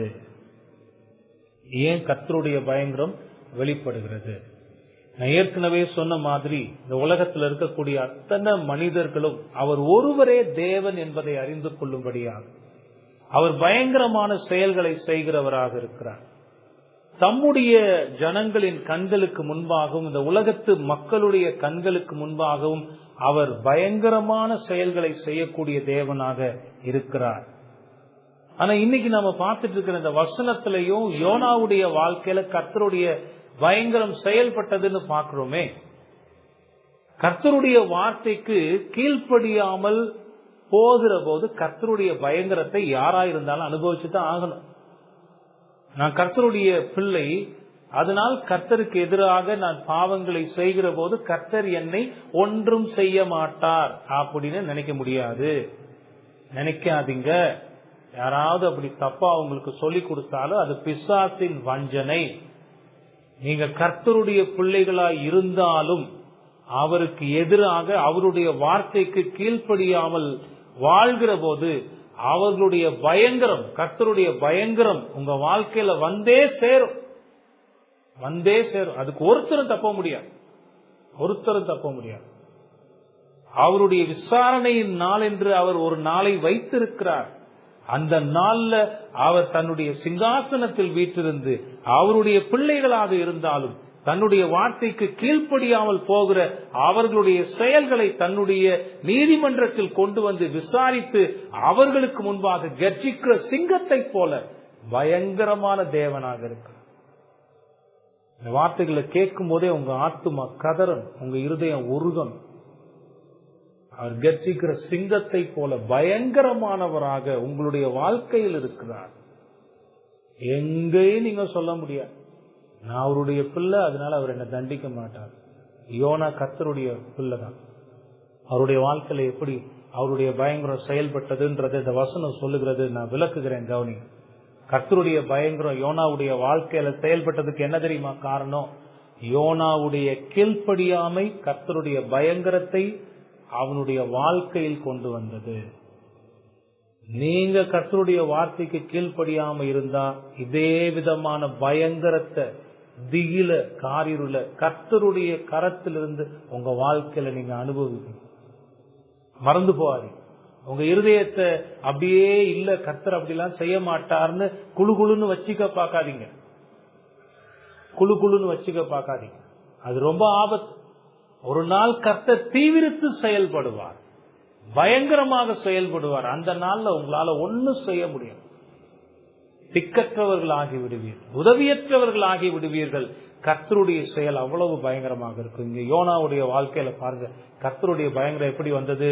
3வது வசனத்துல யோனாவினுடைய கீழ்ப்படியாமைய பார்த்தோம். யோனா கிட்ட கர்த்தர் தெளிவாக சொல்லுகிறார், நீ நினிவேக்கு போய் அதற்கு விரோதமாக பிரசங்கி. ஆனா யோனா என்ன செய்கிறார்? நினிவேக்கு போக எனக்கு விருப்பம் இல்ல, அவன் மனம் திரும்புகிறதுல எனக்கு விருப்பம் இல்ல, அவன் மனம் திரும்பினா அவனை மன்னித்து உம்முடைய பிள்ளையாக நீர் சேர்த்துக் கொள்வீர் என்பது எனக்கு தெரியும். ஆகவே நான் என்ன செய்ய மாட்டேன், நினிவேக்கு போக மாட்டேன். போக சொல்றீங்க, நான் என் ஊரை விட்டு கிளம்பிடுறேன், ஆனா எனக்கு பிடிச்ச இடத்துக்கு நான் போயிடுறேன். எங்க போறாரு? தர்ஷீஷுக்கு கப்பல் ஏறி. போன வாரம் நான் சொன்னேன் உங்களுக்கு, அவர் கப்பல் ஏறி அற்புதமாக கீழே தன்னுடைய அறைக்கு போய் அங்க உட்கார்ந்துட்டார். கப்பலும் கிளம்பிடுச்சு. 4வது வசனத்தை பாருங்க. கர்த்தருடைய பயங்கரம் எப்படி வாழ்க்கையில செயல்படுதுன்னு பாருங்க. இந்த சின்ன பிள்ளைங்களா கவனிங்க, நல்லா கவனிங்க. ஏதோ யோனா தாத்தா கப்பல்ல போனாரு, கப்பல் தூக்கி போட்டாங்க, மீன் முழுங்குச்சு அப்படின்னு ஒரு கதையை படிக்கிறது போல படிச்சுட்டு போகாம இங்க இருக்கிற பயங்கரத்தை கொஞ்சம் நீங்க பாருங்க. 4வது வசனத்துல கர்த்தர் என்று ஆரம்பிக்கிறது. 3வது வசனத்துல அப்பொழுது யோனா என்று ஆரம்பிக்கிறது. ஏன்னா யோனா கர்த்தருடைய வார்த்தைக்கு எதிராக கீழ்ப்படியாம போய்விட்டார். இங்க கர்த்தர் என்ன செய்கிறார் பாருங்க. கர்த்தர் சமுத்திரத்தின் மேல் பெருங்காற்றை வரவிட்டார், அதனால் கடலிலே கப்பல் உடையும் என்று நினைக்கத்தக்க பெரிய கொந்தளிப்பு உண்டாயிற்று. கர்த்தர் தன்னோடு தெளிவாக சொல்லியிருந்த வார்த்தைகளுக்கு கீழ்ப்படிய மனதில்லாதிருந்த இந்த யோனா அவருடைய வார்த்தைக்கு எதிரான செயல்களை செய்கிறார். இதன் காரணமாக தன்னுடைய வாழ்க்கையில கர்த்தருடைய பயங்கரத்தையும் அவர் அனுபவிக்கிறார். இந்த பயங்கரம் எப்படி வந்துச்சு தெரியுமா? கொஞ்சம் சொல்றேன், கவனிங்க. யோனா தன்னுடைய திட்டத்தை தன்னுடைய இருதயத்தில் உறுதிப்படுத்தி கொண்டு, ஆண்டவர் பேசின அந்த வார்த்தைக்கு மனசுல, ஆகவே இருதயத்துல யோசிக்க ஆரம்பிக்கிறார். இதுக்கு நான் என்ன செய்யறது, எனக்கு இதுல விருப்பம் இல்லையே, நான் என்ன செய்யலாம் யோசித்து அவருடைய இருதயத்துல திட்டம் பண்ணுகிறார். அப்போ ஒரு முடிவுக்கு அந்த திட்டத்தை உறுதிப்படுத்தி கொண்டு அதற்கான எல்லா பணிகளையும் செய்து முடித்து விட்டு, இது இப்பெல்லாம் கூட கர்த்தர் செயல்படல, அவர் அமைதியா இருக்கிறார். வீட்ல ஊர்ல இருக்கிற எல்லாத்தையும் சொல்லிக்கிட்டு, பெட்டி படுக்கை எல்லாம் கட்டிக்கிட்டு, அதுக்கான பொருள் எல்லாம் எடுத்துக்கிட்டு பயணத்தை ஆரம்பிக்கிறார். வீட்டுல இருந்து கிளம்பி போறார். அப்பொழுது கர்த்தர் செயல்படவில்லை, அவர் அமைதியாக இருக்கிறார். யோனாவுக்கு ஒரு பெரிய நம்பிக்கை வந்துருச்சு. ரைட், வீட்டை விட்டு கிளம்பியாச்சு, இனிமே யாரும் நம்மள தடுக்க முடியாது. அவர் பயணித்து போகிறார். வீட்டில இருந்து புறப்பட்டு கப்பல் துறைமுகமாகி யோப்பாவுக்கு வந்து விட்டார். யோப்பா வர்ற வரைக்கும் கூட கர்த்தர் தடுக்கல, அவர் அமைதியோடு தான் இருக்கிறார். கர்த்தர் செயல்படல. யோப்பாவுக்கு வந்துட்டார். யோப்பாவுல அவருக்கென்று ஒரு கப்பல் காத்து கொண்டிருந்தது. அவர் இருதயத்துல என்ன யோசித்தாரோ, என்ன தீர்மானம் பண்ணி இருந்தாரோ, அதன்படி அந்த கப்பல் தர்சீசுக்கு போகிறதாக இருந்தது. இருதயத்துல கேட்டவுடனே ரொம்ப சந்தோஷம், ரொம்ப சந்தோஷம். ஆஹா, நான் எதை நினைச்சு வந்தேனோ அது எனக்கு அனுகூலமாக கிடைத்திருக்கிறது. யோனா என்ன நினைச்சிட்டாரு, நான் போன வாரம் சொன்ன மாதிரி எல்லாமே எனக்கு பாசிட்டிவா நடந்துகிட்டே இருக்கு பார், என்னை யார் தடுக்க முடியும், நான் தர்சீசுக்கு போகணும்னு நினைச்சேன், கப்பல் ரெடியா இல்லப்பா இருக்கு. என்ன செஞ்சாரு, தர்சீசுக்கு போக அந்த கப்பலை கண்டு ரொம்ப சந்தோஷப்பட்டார். கப்பலை பாக்குற வரைக்கும் கூட ஆண்டவர் என்ன செய்யல, செயல்படல, அவர் அமைதியா தான் இருந்தார். நேரா போறாரு, கப்பலுக்கான கட்டணத்தை கொடுக்கிறாரு. எவ்வளவுப்பா கேட்கிறாரு, அதுக்கான காசை கொடுக்கிறாரு, டிக்கெட்டை வாங்குறாரு, கப்பலுக்கு கீழே போறாரு. அவருடைய அறையில போய் அவர் அமைதியா இருந்துட்டார். சந்தோஷத்துல தாங்க முடியல. அப்போ வரைக்கும் கூட கர்த்தர் அமைதியாக தான் இருந்தார், அவர் செயல்படல. கப்பல் துறைமுகத்திலிருந்து கிளம்பி கடலில் பயணி, அப்போ வரைக்குமே யோனாவுக்கு கொஞ்சம் கதக்குன்னு இருந்திருக்கும். கப்பல்ல வந்துட்டோம், இருந்தாலும் கர்த்தர் வேற யாருக்கிட்டையாவது பேசி நம்மள தூக்கிட்டு போயிட்டா என்ன அப்படின்னு அந்த திட்டம் நிறைவேறுகிற வரைக்கும் பதபதப்பாவே இருந்திருக்கும். யோனா கப்பல்ல உட்கார்ந்து அந்த கப்பல் கிளம்புகிற வரைக்குமே கொஞ்சம் அப்படியே இந்த கையெல்லாம் அப்படி செஞ்சுட்டு யோசிச்சுட்டே இருந்திருப்பாரு, நடந்துருமா அப்படின்னு. கப்பலும் பயணத்தை துவங்கியது. துறைமுகத்திலிருந்து கப்பல் கிளம்பி போக ஆரம்பிச்சது. யோனாவுக்கு சொல்ல முடியாத சந்தோஷம் இருதயத்தை. கப்பல் கிளம்பிருச்சு, இனி யாரும் என்னை தடுக்க முடியாது, யார் இனி என்னை தடுக்க முடியும் அப்படின்னு ரொம்ப சந்தோஷத்துல நான் கர்த்தரை விட்டு ரொம்ப தூர இடத்துக்கு போக போறேன்னு அவர் இருதயத்துல நினைத்து கொண்டு சந்தோஷமா இருந்தார். அந்த மகிழ்ச்சியும் இருதயத்துல அவருக்கு கிடைச்ச நிம்மதியும் அவரை தூங்க வைத்து விட்டார். அப்ப கூட கர்த்தர் செயல்படல, அமைதியா இருந்தார். கப்பல் கடலில் அமைதியாக பயணித்துக் கொண்டிருந்தார். அப்படியே போகுது, அழகா போகுது, எந்த கஷ்டமும் இல்ல, எல்லாம் பெர்ஃபெக்ட், கால சூழ்நிலை பெர்ஃபெக்ட், கடல் ரொம்ப அமைதியா இருக்கு. கேப்டன் அங்கிருந்து பாக்குறாரு, எல்லாம் சரியா இருக்கு, கப்பலை கிளப்புங்க, போய்கிட்டு இருக்கு. அப்போதான் கர்த்தர் தன்னுடைய பயங்கரத்தை வெளிப்படுத்த ஆரம்பிக்கிறார். கர்த்தர் செயல்பட ஆரம்பிக்கிறார். கர்த்தருக்கு தெரியுங்க, எங்க யாரை எவ்வளவு தூரம் விடணும், எங்க பிடிக்கணுங்கிறது அவருக்கு தெரியும். நம்ம என்ன நினைச்சுக்கிறதுனா, ஆண்டவர் ஒன்னும் செய்ய மாட்டார், ஆண்டவர் விட்டுருவார், நம்ம என்ன செஞ்சிடலாம், இப்படியே போய் அந்த சந்து வழியே ஓடிடலாம். சந்துல பிடிப்பாரு, பாதியில ஓடவே முடியாது எங்கேயும். யோனா இருதயத்துல நினைச்சுக்கிட்டு கீழே படுத்துக்கிட்டு ஜாலியா கடல்ல கிளம்பியாச்சுன்னு அவர் மனசுல பாட்டெல்லாம் கூட பாடிக்கிட்டு இருப்பார். ஏலோ ஐலசா, ஏலேலோ ஐலசா. கப்பல் கடல்ல போய்கிட்டு இருக்கு, அங்க பிடிச்சாரு பாருங்க கர்த்தர். அவருடைய பயங்கரம் செயல்பட ஆரம்பித்தது. சமுத்திரத்திலிருந்து பயங்கரம் புறப்பட்டு வந்தது. அது உண்மையிலேயே சமுத்திரத்துல பயங்கரம் இல்லைங்க, கர்த்தருடைய சமூகத்திலிருந்து பயங்கரம் புறப்பட்டு வந்தது. அது சமுத்திரத்தில் வெளிப்பட்டது. ரெண்டுக்கு வித்தியாசம் இருக்கு. கர்த்தருடைய சமூகத்திலிருந்து, அவர் இருக்கிற இடத்திலிருந்து அவர் பயங்கரத்தை அனுப்புகிறார். அது யோனா பயணித்துக் கொண்டிருந்த அந்த கப்பல் இருந்த கடல்ல பயங்கரத்தை கொண்டு வந்தது. அது வரைக்கும் அமைதியாக போய்கொண்டிருந்த கப்பல் தன்னுடைய அமைதியை இழக்கும்படியான பயங்கரம் கடல்ல திடீர்னு வந்தது. இந்த பயங்கரம் கப்பல்ல இருந்த அத்தனை பேருடைய இருதயத்திலும் ரொம்ப பயத்தை கொண்டு வந்துச்சு. அடுத்தடுத்த வசனங்களை வாசி பாத்தீங்கன்னா ஒருத்தன் கூட அங்க சும்மா இல்ல, எல்லாம் பயங்கர ஆக்டிவ் ஆயிட்டான். ஏன்னா அப்படிப்பட்ட ஒரு பயங்கரத்தை அவங்க பாக்குறாங்க. கர்த்தர் என்ன செய்தார்னு பாருங்க. அந்த வசனம் சொல்லுது, கர்த்தர் சமுத்திரத்தின் மேல் பெருங்காற்றை வரவிட்டார். திடீர்னு அப்படிப்பட்ட ஒரு பெருங்காற்று வந்து இவர்களுடைய இருதயத்துல இவ்வளவு பயத்தை கொண்டு வருவதற்கு யார் காரணமாக இருந்தது? கர்த்தர் காரணமாக இருந்தார். கர்த்தர் சமுத்திரத்தின் மேல் பெருங்காற்றை வரவிட்டார். அதனால் கடலில் பெரிய கொந்தளிப்பு ஏற்பட்டது. அவ்வளவு நேரம் அமைதியா இருந்த அந்த கடல் அந்த பெருங்காற்றின் காரணமாக கொந்தளிக்க ஆரம்பித்தது. அந்த கொந்தளிப்பு எப்படி தெரியுமா இருந்துச்சா? அவங்க பயணித்துக்கிட்டு இருந்த அந்த கப்பல் உடைந்து போகுமோ என்று நினைக்கத்தக்கதாக அது அவ்வளோ பயங்கரமா இருக்கு. இதையெல்லாம் கர்த்தரே செய்தார் என்பதை இந்த வசனம் தெளிவாக நமக்கு காட்டுகிறது. அந்த காலத்துல இப்படி கப்பல் எல்லாம் எடுத்து ஒரு துறைமுகத்துல இருந்து இன்னொரு துறைமுகம், அதுவும் இது வந்து ரொம்ப நீண்ட ஒரு பயணம். சோ அப்படி பயணம் எல்லாம் செய்யறதுக்கு முன்னாடி பல காரியங்கள் அவங்க யோசிச்சு பார்ப்பாங்க. கடலுடைய நீர்மட்டம் எப்படி இருக்கு, நீர் ஓட்டம் எப்படி இருக்கு, இப்ப எதுவும் புயல்கள் வருவதற்கான வாய்ப்புகள் இருக்கா, பெரும் மழை, சூறாவளிகள், கடல் கொந்தளிப்புகள் இதெல்லாம் வர்றதுக்கு வாய்ப்பு இருக்கா, நாம இந்த நேரம் கிளம்பணும்னா பாதுகாப்பா சரியா போக வேண்டிய இடத்துக்கு போய் சேர்ந்துடலாம். இதெல்லாம் யோசித்து பார்த்துதான் கப்பலை துறைமுகத்தில இருந்து அவங்க கிளப்புவாங்க. யோப்பாவிலிருந்து தர்சீசுக்கு போன இந்த கப்பலுடைய பயணமும் அப்படித்தான் ஆரம்பித்தது. அந்த கப்பலை செலுத்தின அந்த கேப்டன் இருக்கிறார் பாத்தீங்களா, அவரும் அப்படித்தான் எல்லாத்தையும் ஆராய்ந்து பார்த்துதான் செலுத்தினார். பயண துவக்கத்தின் போது கூட எந்த ஆபத்துக்குரிய அறிகுறியுமே இல்லை, எல்லாம் பெர்ஃபெக்ட், எல்லாம் ஃபைன். ஆனா திடீர்னு சூழ்நிலைகள் மாற ஆரம்பித்தன. கப்பலோட கேப்டனுக்கு கூட தெரிஞ்சிருக்கல.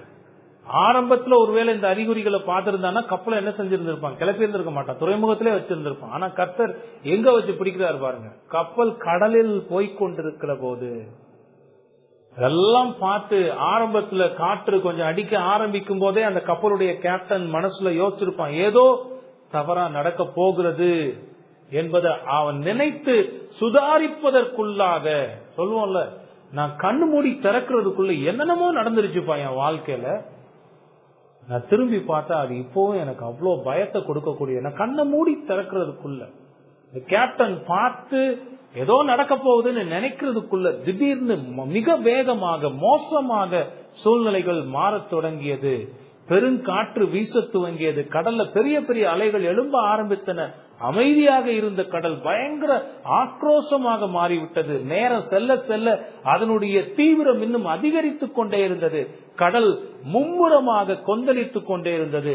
அவர்கள் நினைக்காத ஆபத்தின் நடுவில் அவர்கள் சிக்கிக் கொண்டார்கள். காற்றும் கடலும் புயலும் அலைகளும் அவர்களை பிடித்து விட்டது. கொஞ்சம்னா கப்பல் உடைஞ்சு போகுமோ, உடைஞ்சு மூழ்கி எல்லோரும் இறந்து போவோமோங்கிற அந்த ஒரு கொடூர பயம் அந்த கப்பல்ல இருந்த அத்தனை பேருடைய இருதயத்திலும் வந்தது. யோசிச்சு பாருங்க, இதெல்லாம் நடக்கும் போது அங்க இருந்தவங்களுடைய இருதயத்துல எப்படிப்பட்ட பயம் வந்திருக்கும்னு நீங்க யோசிச்சு பாருங்க. ஒருவேளை உங்களை இந்த சூழ்நிலையில நீங்க வச்சு பாருங்க. நீங்க படகுல பயணம் போய்கிட்டு இருக்கிற போது இப்படிப்பட்ட ஆபத்து உங்களை சூழ்ந்து கொண்டா உங்களுடைய செயல் எப்படி இருக்கும், உங்களுடைய சிந்தனை எப்படி இருக்கும்? வாங்கிட்டு போன சாக்லேட்டு, போட்டிங் போகும்போது இதை சாப்பிடலாம், பாப்கார்ன் சாப்பிடலாம், இதெல்லாம் சாப்பிடலான்னு எல்லாம் வாங்கி வச்சு அதெல்லாம் சாப்பிட தோணுமா? ஒரு உதாரணத்துக்கு யோசிச்சு பாருங்க. கொடைக்கானல் ஏரியில நீங்க போட்டிங் போய்கிட்டு இருக்கீங்க. திடீர்னு ஒரு பெரிய மிஸ்ட் வந்து மூடுது. மிஸ்ட் தானே தெரியும் தானே, அந்த ஒரு பனி மூட்டம் வந்து அப்படியே மூடுது. அந்த மிஸ்ட் மூடுனா எதிர்த்து இருக்கிற யாருமே தெரியாது, கண்ணுக்கே தெரியாது. நீங்க போயிருக்கீங்களா அப்படிப்பட்ட மிஸ்டுக்குள்ள? நீங்க போயிருந்தீங்கன்னா தெரியும். கார் ஓட்டிட்டு போய்கிட்டு இருக்கும்போது திடீர்னு மிஸ்ட் கவர் ஆகும். எய்தாப்ல ஒரு சில அடிகளுக்கு என்ன இருக்குன்னே தெரியாது. அப்ப எவ்வளவு பயம் இருக்குன்னு யோசிச்சு பாருங்க. அந்த மாதிரி நீங்க ஒரு படகுல அந்த ஏரியில நடுவுல உட்கார்ந்து இருக்கும் போது ஒரு பெரிய மிஸ்ட் வந்து மூடுது. அதுக்கு மத்தியில சோடு பயங்கரமா மழை பெய்யுது. கப்பல் கடந்து ஆடு, நீங்க போன படகு கடந்து ஆடு. கொஞ்சம் கற்பனை செஞ்சு பாருங்க எப்படி இருக்கும். பிள்ளைங்க என்ன கத்தும், உங்க இருதயம் என்ன அலறும். இதுல உங்களுக்கு நீச்சல் தெரியலன்னா எவ்வளவு பயங்கரம், நீச்சல் தெரிஞ்சாலும் பயங்கரம். ஏன்னா 5 கிலோமீட்டர் சுற்றல உள்ள ஏரி, அது ஆழமான ஏரியும் கூட. உள்ள விழுந்துட்டா தண்ணி இருக்கிற அந்த குளிர்ல அப்படியே உரைய வச்சிரும். 2 மடக்கு குடிச்ச உடனே கீழே போயிட வேண்டியதுதான். அப்ப இருதயத்துல என்ன பயம், என்ன பயங்கரம் இருக்குன்னு யோசிச்சு பாருங்க. அந்த கப்பல்ல போன புதுசா போன பயணிகளுக்கு மட்டும் அந்த பயம் இல்ல, அந்த கப்பலோட கேப்டன், அந்த கப்பல்ல போன அத்தனை மாலுமிகளுடைய இருதயமும் கரைஞ்சு போச்சு. அவங்க பயந்து கத்த ஆரம்பிச்சாங்க. அந்த கொடூரமான பயங்கரத்தை அந்த கப்பல்ல உள்ள ஒவ்வொருத்தரும் அனுபவிச்சாங்க. ஒரே ஒரு ஆள் எக்ஸப்ஷன். அடுத்த வாரம் பார்ப்போம் அந்த ஆள் என்ன செஞ்சாரு. அவ்வளோ பயங்கரம், அவ்வளோ பயங்கரம். ஒரு மனிதனுடைய கீழ்ப்படியாமை, நல்ல கவனிக்கதான் முக்கியம். ஒரு மனிதனுடைய கீழ்ப்படியாமை அந்த கப்பல்ல உள்ள அத்தனை பேருடைய வாழ்க்கையிலையும் இந்த பயங்கரத்தை அனுபவிக்கும்படி செய்தது. வேதத்துல இப்படிதான் பல இடங்கள்ல பாக்குறோம். ஆதாம் என்னும் ஒரு மனிதனுடைய கீழ்ப்படியாமையினால முழு மனுக்குலமும் பாவத்தில் வீழ்ந்து இன்றைக்கு வரைக்கும் அந்த பாவத்துக்கான கர்த்தருடைய பயங்கரத்தை தன்னுடைய வாழ்க்கையில் அனுபவித்துக் கொண்டிருக்க. ஆகான் என்ன ஒரு மனிதனுடைய கீழ்ப்படியாமையினால இஸ்ரவேலர்கள் அந்த குட்டி ஆயி பட்டணத்துக்கு முன்பாக முறிந்தோட வேண்டியது இருந்தது. தாவீது செஞ்ச ஒரு பாவம் ஜனங்களை இலக்கம் பார்த்ததுனால, கொள்ளை நோயினால ஜனங்கள் அவ்வளோ கஷ்டப்பட்டான். இப்படி ஒரு மனிதனால. அதே மாதிரிதான் இங்க பாக்குறோம். யோனாங்கிறத ஒரு மனிதனுடைய கீழ்ப்படியாம கப்பல்ல உள்ள எல்லாருக்கும் பயங்கரத்தை கொண்டு வந்து சேர்த்தது. ஆபத்து வந்ததை இந்த வசனம் விவரிக்கிறதே தவிர அந்த ஆபத்தினால் ஒருவருடைய உயிருக்கும் எந்த சேதமும் உண்டாகவில்லை என்பதை பின்னாடி வரக்கூடிய வசனங்கள் நமக்கு தெளிவுபடுத்துகின்றன. பெருங்காற்று வந்தது, கடல் கொந்தளித்தது, பேரலைகள் எழும்பின, கப்பல் உடைந்து போகுமோ என்று எல்லோரும் பயந்தனர். ஆனா கப்பல் உடையல. கர்த்தருடைய கரம் வல்லமையாக செயல்பட்ட போதிலும் அதற்கு மத்தியிலும் கர்த்தர் இரக்கமுள்ள தேவனாக இருந்ததையும் நம்ம இங்க பார்க்கணும். உண்மையிலேயே நினைச்சிருந்தா அங்கேயே அந்த கப்பலை ஒரு சாடை இல்லாம கடல்ல மூழ்க செஞ்சிருக்க முடியும், அழிச்சிருக்க முடியும். யோனாவோட சேர்ந்து அந்த கப்பல்ல போன அத்தனை பேரையும் அழித்து கடல்ல மூழ்க செஞ்சிருக்க முடியும். எதிர்த்து அவங்களால என்ன செஞ்ச முடியுமா? அடுத்த வசனத்துல பார்த்தோம்னா அவர்கள் கடுமையாக தண்டு வலித்தார்கள். ஒண்ணும் முடியாது. எவ்வளவு பிரயாசப்பட்டாலும் ஒண்ணும் முடியாது. ஏன்னா கர்த்தருடைய பயங்கரம் அங்கு சூறை காற்றாக வீசி கொண்டிருக்கிறது. மனுஷ பலம் எல்லாம் அங்க ஒண்ணுமே கிடையாது. கர்த்தர் நினைத்திருந்தா அவர் என்னமும் செய்திருக்கலாம். ஆனாலும் அதற்கு மத்தியில் அவருடைய கரம் பயங்கரமாக வல்லமையாக செயல்பட்டு கொண்டிருந்த போதிலும் அவர் இரக்கமுள்ள தேவனாக அங்கிருந்து அந்த கப்பல் உடையாம பாதுகாத்தார். அந்த மனிதர்கள் ஒருவரும் இறந்து போகாம பாதுகாத்தார். அப்போ அவருடைய இரக்கத்தை நீங்க கொஞ்சம் பாருங்க. அவர் பயங்கரமுள்ள தேவன் தான். ஆனா அதே சமயத்துல அந்த பயங்கரத்துக்கு மத்தியிலையும் அவர் இரக்கமுள்ள தேவனாகவும் தன்னை இங்கு வெளிப்படுத்தி இருக்கிறத நாம் பார்க்கிறோம். நம்முடைய வாழ்க்கையிலையும் எத்தனையோ நேரங்கள்ல இப்படிப்பட்ட பயங்கரமான காரியங்கள் எல்லாம் பார்க்கிறோம். எல்லாம் நல்லா போய்கிட்டு இருக்குன்னு நினைச்சிட்டு இருக்கிற நேரம் கடவுளோடு நம்முடைய உறவு எப்படி இருக்கிறது, என் உறவு நான் என் தேவனோடு எப்படி இருக்கிறது, என்னுடைய ஆத்மாவுக்கு ரட்சிப்பை கொடுத்த அந்த தேவனோடு என்னுடைய உறவு எப்படி இருக்கிறது, நான் எப்படி உறவாடி கொண்டிருக்கிறேன், அவருடைய வார்த்தையை நான் எப்படி கேட்கிறேன், அந்த வார்த்தைக்கு நான் எப்படி கீழ்ப்படுகிறேன், அந்த வார்த்தையை நான் எப்படி நேசிக்கிறேன், இதெல்லாம் யோசிக்காம மனம் போன போக்குல வாழ்ந்து கொண்டிருக்கிற போது கர்த்தருடைய பயங்கரம் திடீரென்று வந்து நிற்கும். திடீரென்று வந்து நிற்கும். நீங்க நினையாத நாளிகள் அது வந்து நிற்கும். அப்படி கர்த்தர் பயங்கரமாக அவருடைய செயல்களை செய்கிற போது அவருக்கு முன்பாக ஒன்றும் செய்ய முடியாதவர்களாக நிற்கத்தான் முடியுமே தவிர வேற ஒன்னும் செய்ய முடியாது. ஒன்னும் செய்ய முடியாது. அவருடைய மக்களுடைய வாழ்க்கையில அவர் பயங்கரமான காரியங்களை செய்த போதிலும் அவர் இரக்கத்தின் தேவனாக இருக்கிறார். அதெல்லாம் அவர்களுடைய நன்மைக்காக. அவர்களுடைய ஆத்துமா அழிந்து நித்திய நரகத்துக்குள்ளாக போய்விடக் கூடாது என்பதற்காக, அவர்களை பாதுகாக்க வேண்டும் என்பதற்காக, தனக்கு எதிராக அவர்கள் சென்று கொண்டிருக்கிற பாதை தவறு என்பதை அவர்களுக்கு புரிய வைக்கும் விதமாக கர்த்தர் தன்னுடைய பயங்கரத்தை நம்முடைய வாழ்க்கையில் வெளிப்படுத்துகிறவராக இருக்கிறார். லேசா சூறாவளியை ஆரம்பிக்கும் போதே பார்த்து புரிஞ்சுக்கணும். வாழ்க்கையில ஏதோ நடக்குது, என் வாழ்க்கையில எங்கோ நான் தப்பு பண்ணிருக்கிறேன், எங்கேயோ என் வாழ்க்கை கர்த்தருடைய வார்த்தையோடு முரண்பட்டு போகிறது. இருதயம் பேசுங்க, இருதயம் பேசும். இருதயம் பேசுதோ இல்லையோ, ஆண்டவர் கொடுத்திருக்கிற பரிசுத்த ஆவியானவர் பேசுவார். நீங்க விசுவாசிகளா இருந்தா அவர் பேசுவார். அப்ப அந்த வார்த்தையை ஆரம்பத்திலே கேட்டு மனம் திரும்பாம போனா சடுதியான பயங்கரம், திகில், ஒண்ணுக்கு மேல ஒண்ணுக்கு மேல ஒண்ணுக்கு மேல அது தொடர்ந்து வந்து இந்த யோனாவுடைய கப்பலை சுழற்றி அடித்த சூறாவளியை போல எங்க எதை தொட்டாலும் பிரச்சனை, எல்லா பிரச்சனைகள் எல்லாம் வந்து பயமுறுத்தும், எல்லாம் பயமுறுத்தும். காரணம் என்ன? உங்களுடைய கீழ்ப்படியாமை, கர்த்தருடைய வார்த்தைக்கு கீழ்ப்படியாமை. எவ்வளவு காலம் தாங்க கர்த்தர் பொறுத்து கொண்டே இருப்பார்? எவ்வளவு காலம்தான் தம்முடைய வார்த்தைக்கு கீழ்ப்படியாத மனிதர்கள் மீது கர்த்தர் பொறுமையாக இருப்பார்? உங்க பிள்ளைங்க தப்பு செய்யும் போது எவ்வளவு காலம் நீங்க பொறுத்திருப்பீங்க? மென்மையா சொல்லுவீங்க, கொஞ்சம் அதட்டி சொல்லுவீங்க, கேட்கலையா அதுக்கப்புறம் கடுமையான தண்டனை தான். ஆண்டவரும் அதே மாதிரி தான் செயல்படக்கூடியவர். அவர் பேசுவார். அவருடைய சத்தத்தை கேட்டீங்கன்னா, இன்றைக்கு அவருடைய சத்தத்தை நீங்கள் கேட்பீர்களாகில் வனாந்தரத்தில் அழிந்து போன உங்களுடைய முன்னோர்களை போல நீங்கள் அழியாமல் இருப்பீர்கள்னு சங்கீதக்காரன் பாடியிருக்கிறானா இல்லையா? ஆனா கேட்கறதுக்கு செவி இல்லை. தொடர்ந்து இருதயம் கொளுத்து பாவத்துல திளைத்து போய் கொண்டிருக்கிற போது கர்த்தர் சடுதியாக செயல்படுகிறார். யோனாவுடைய வாழ்க்கையில் அப்படிதான் கர்த்தர் செயல்பட்டார். அவருடைய பயங்கரத்தை அவர் வெளிப்படுத்தினார். அந்த கப்பல்ல இருந்து அத்தனை பேரும் பார்த்து பயந்து இருதயம் கரைந்து தன்னுடைய வாழ்க்கையை முடிந்து போகும் என்று நினைக்கத்தக்கதாக அவ்வளோ பயங்கரமான காரியங்கள் அன்றைக்கு அங்கு நடந்ததை இந்த 4வது வசனம் நம்முடைய கண்களுக்கு முன்பாக கொண்டு வந்து நிறுத்துகிறது.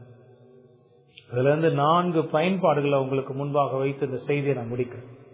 முதலாவது பயன்பாடு, கர்த்தர் பயங்கரம் உள்ளவர் என்பதை உணர்ந்து கொள்ளுங்கள். உணர்ந்து கொள்ளுங்கள். அறிந்து கொள்ளுங்கள்ன்றது அறிவோட நிற்கும். உணர்ந்து கொள்ளுங்கள்ன்றது அதை உங்களுடைய வாழ்க்கையில நீங்க உணர்ந்து பாருங்க. அவர் எவ்வளவு பயங்கரமானவர். வேதம் முழுசும் அவருடைய பயங்கரமான செயல்களை பார்க்கிறோம். புறஜாதி மனிதர்களுக்கு முன்பாக கர்த்தர் பயங்கரமாக செயல்பட்டிருக்கிறார்.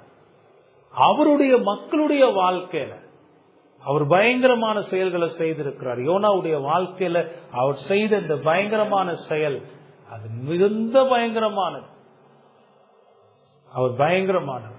அவருக்கு எதிராக செயல்படுகிற அனைவருக்கும் கர்த்தர் பயங்கரமானவர். ஒருத்தரும் கர்த்தருக்கு எதிராக காரியங்களை செய்துவிட முடியாது.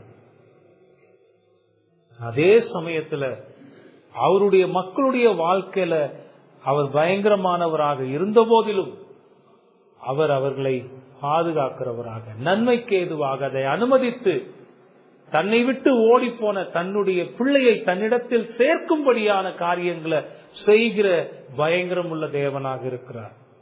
யோனா கர்த்தருடைய சமூகத்தை விட்டு விலகி ஓடும்படிக்கு சென்ற அந்த காரியத்துல தனக்கு எதிராக ஓடின அந்த யோனாவை அழிப்பதற்கு தேவன் சித்தம் கொள்ளவில்லை. அவருக்கு பாடத்தை புகட்டி மறுபடியுமாக தன்னிடத்தில் சேர்த்துக் கொள்ள கர்த்தர் இந்த பயங்கரத்தை அனுமதித்தார்ங்கிறத புரிந்து கொள்ளுங்க. யாரையும் அழிக்கிறது கர்த்தருடைய நோக்கம் அல்ல. துன்மார்க்கனுக்கு தான் அழிவு இருக்கிறது. துன்மார்க்கனுக்கு காரிருள் வைக்கப்பட்டிருக்கிறது. துன்மார்க்கனுடைய வாழ்க்கையில கர்த்தருடைய பயங்கரம் தீவிரமாக இருக்கிறது. ஆனா கர்த்தருடைய பிள்ளைகளாகிய உங்களுடைய வாழ்க்கையில கர்த்தர் பயங்கரமான செயல்களை செய்கிற போது நீங்க உணர்ந்து மனம் திரும்புங்க. தேவனுடைய இரக்கத்துக்குள்ளாக, அவருடைய பலத்த துருகத்துக்குள்ளாக, அவருடைய கேடகத்துக்குள்ளாக ஓடி வந்து நீங்க தஞ்சம் புகுகிற போது ஆண்டவர் தன்னுடைய பயங்கரத்தை விட்டு திரும்புகிறவராக இருக்கிறார். இந்த பயங்கரத்தை எது கொண்டு வருகிறது? இரண்டாவது பாடமாக நாம் பார்க்கணும். முதல்ல கர்த்தர் பயங்கரமானவர். இரண்டாவது, அவருக்கு கீழ்ப்படியாமல் வாழும் போதுதான் அவருடைய பயங்கரத்தை அனுபவிக்க நேரிடும். நீங்க உங்க வாழ்க்கையில கர்த்தருடைய வார்த்தைக்கு எவ்வளவாக கீழ்ப்படுகிறீர்கள் என்பதை நீங்க சிந்தித்து பாருங்க. வேற யாரும் இதை டெஸ்டிஃபை பண்ண முடியாது, சர்டிஃபை பண்ண முடியாது. உங்க இருதயம் தான் அதை சொல்ல முடியும். எவ்வளவாக கர்த்தருடைய சத்தியத்தை நீங்க கேட்கறீங்க, எவ்வளவாக கர்த்தருடைய வேதத்தை வாசிக்கிறீங்க, உங்களிடத்தில் வருகிற கர்த்தருடைய வார்த்தைக்கு நீங்க எவ்வளவாக கீழ்ப்படுகிறீர்கள் என்பதை நீங்க சிந்தித்து பாருங்க. தயவு செய்து சிந்தித்து பாருங்க. அதை சிந்திக்க மறக்காதீங்க. உங்க இருதயம் அதை மறக்கிற போது கர்த்தருடைய வார்த்தையை விட்டு விலகி உங்களுடைய பாவ செயல்கள்ல அது நாட ஆரம்பிக்கும். உங்களுடைய இருதயம் உங்க பாவங்கள்ல உங்களை குளிப்பாட்டும்.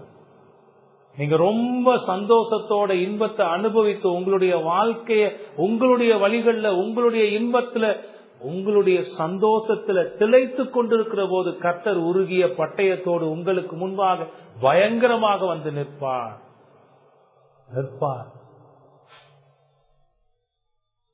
எவ்வளவாக பேசினேன், எவ்வளவாக உணர்த்தினேன், என் பேச்சை கேட்க உனக்கு செவிகள் இல்லையா? நான் உணர்த்துகிற போது உன்னுடைய இருதயம் ஏன் உணர்வடையாம போச்சு?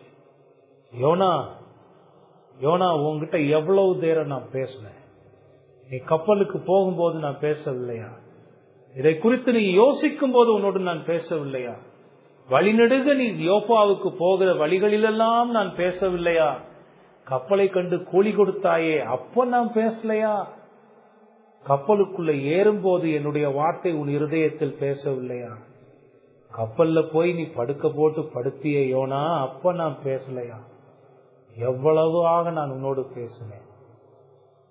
ஆனா நீ என்னுடைய வார்த்தையை நிராகரித்தாயே, என் வார்த்தையை கேட்காம உதாசீனப்படுத்த உன்னுடைய வழிகள்ல போக நீ தீர்மானித்தாயே.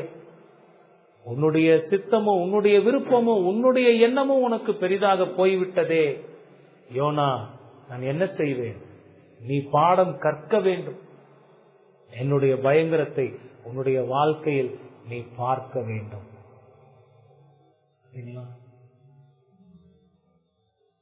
யோனாவுடைய கீழ்ப்படியாமை கர்த்தருடைய பயங்கரத்தை அவருடைய வாழ்க்கையில் கொண்டு வந்தது. நீங்களும் ஆண்டவருடைய வார்த்தைக்கு கீழ்ப்படியாம, அதுக்கு இடம் கொடுக்காம, மனதில்லாம செயல்பட்டார், இதே பயங்கரத்தின் தேவன் உங்களுடைய வாழ்க்கையிலும் அதற்கான பாடத்தை புகட்டுவார் என்பதை மறந்துடாதீங்க. தயவு செய்து உங்களுடைய இருதயத்தை ஆற்றி தேற்றி திராட்சை ரசத்தால் குளிப்பாட்டி அமைதலோடு இருந்து விடாதீர்கள். இந்த வார்த்தைகள் பயங்கரமானது. இந்த வார்த்தைகள் உங்கள் இருதயத்தை பிடிக்க வேண்டும்.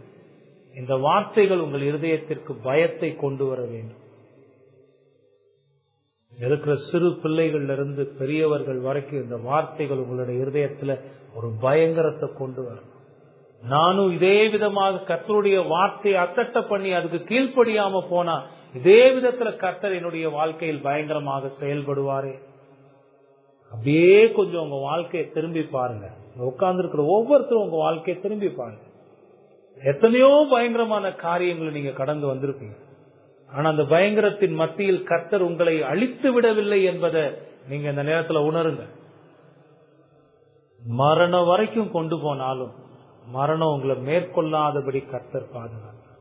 எத்தனை முறை பைக்ல போகும்போது இந்த நிமிஷம் பிரிஞ்சிருக்குமே உயிருன்னு நினைச்சிருக்கோமா இல்லையா?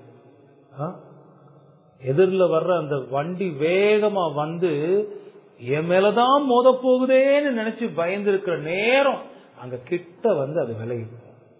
மோதி இருந்தா அன்னைக்கே உயிர் போயிருக்கும். அந்த பயங்கரம் எப்படி இருந்திருக்கும்னு யோசிச்சு பாருங்க. உயிர் போகாம கையோ காலோ உடலின் ஏதோ ஒரு பகுதி சிதைந்து படுத்த படுக்கையில கிடந்தா நீங்க யோசிச்சு பாருங்க அதனுடைய வேதனை, அதனுடைய துன்பத்தை. கர்த்தர் பாதுகாக்கிறாரா இல்லையா? அவர் எவ்வளவு அற்புதமாக பாதுகாக்கிறார். அப்படியான சடுதியான திகிலான பயங்கரமான காரியங்கள் எல்லாம் அனுமதித்து நீ மனம் திரும்பு, என்னுடைய வழிகளை விட்டு நீ எங்கோ போய் கொண்டிருக்கிறாய், மனம் திரும்பி என்னிடத்தில் வா, கர்த்தருடைய சத்தம், அந்த பயங்கரத்துக்கு மத்தியில கர்த்தருடைய சத்தத்தை உங்களால கேட்க முடியுதா? கேட்க முடியுதா? இல்ல யோனாவை போல நல்லா அசந்து தூங்கிட்டு இருக்கீங்களா? நீங்க என்ன அசந்து தூங்கினாலும் தூக்கி கடல்ல போட்டுருவாங்க, தப்பவே முடியாது. நீங்க அசந்து தூங்குங்க, ரூமை பூட்டிட்டு தூங்கினாலும் கதவை உடைச்சு உள்ள வந்து தூக்கி கொண்டு போய் கடல்ல போட்டுருவாங்க. கர்த்தருடைய பயங்கரத்துக்கு தப்ப முடியாது. அதனால நீ கொஞ்சம் இதெல்லாம் சீரியஸா சிந்திச்சு பாருங்க. மனம் திரும்புதலும் கீழ்ப்படிதலும் ரொம்ப அவசியமா இருக்கு. மூணாவது, இந்த புத்தகம் முழுமையாகவே நான் படிக்கிற மாதிரி அவர் எல்லாவற்றின் மீதும் ஆளுகை செலுத்துகிறார். காற்றோ கடலோ கப்பலோ எல்லாமே அவருடைய கட்டுப்பாட்டில் இருக்கிறது. பெருங்காற்று உண்டாகட்டும்னு சொன்னா அது உண்டாகும், கடல்ல கொந்தளிப்பு உண்டாகட்டும்னா உண்டாகும். எல்லாருடைய இருதயங்களிலேயும் பயம் உண்டாகணும்னா உண்டாகும். அவர் ஆளுகை செய்கிறார்.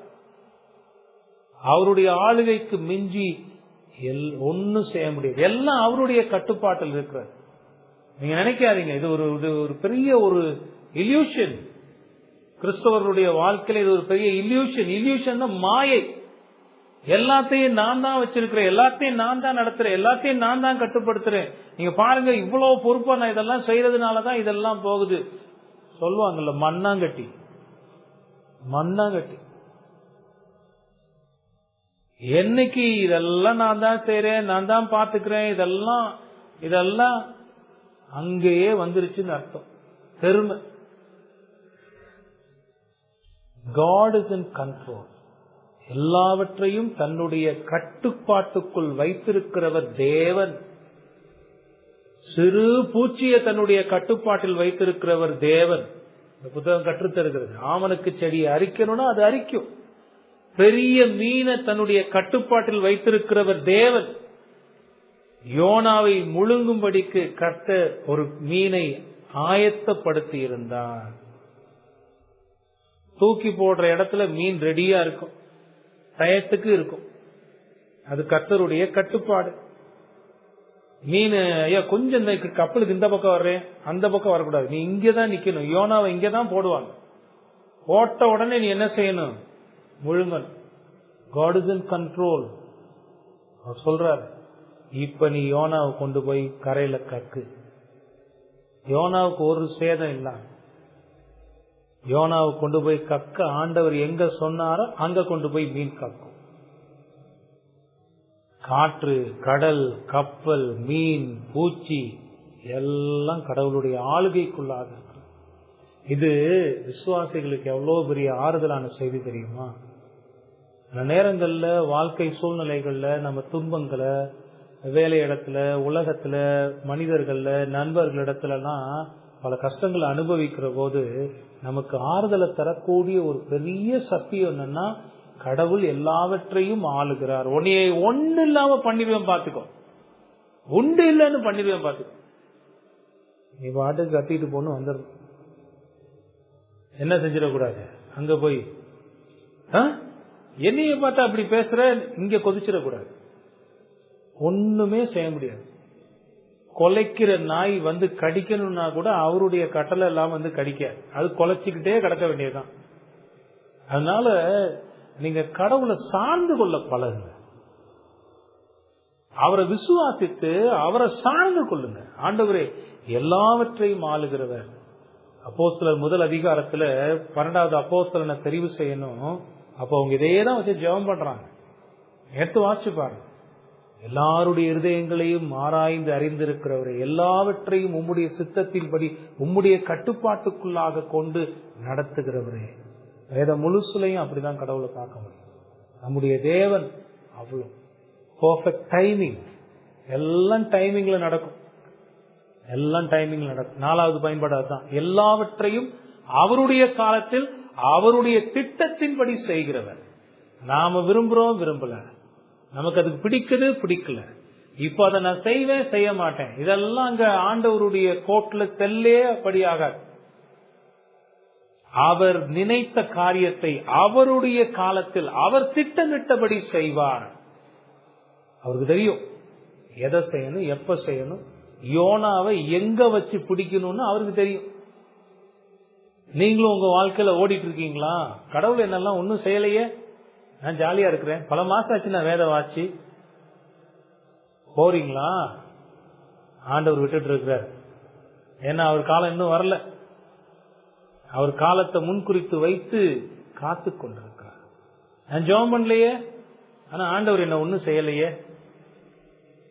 எதையும் ரொம்ப கொளுத்து போய்கிட்டு இருக்கா? ஆண்டவர் அமைதியா இருக்கிறார் நினைக்கிறீங்களா? யோனாவுடைய வாழ்க்கையில பார்த்தோமா இல்லையா? கப்பல்ல போய் படுக்கிற வரைக்கும் அவர் அமைதியா தான் இருந்தார். அவர் செயல்படல. அவருக்கு தெரியும் எப்ப எங்க எதை செய்யணுங்கிறது.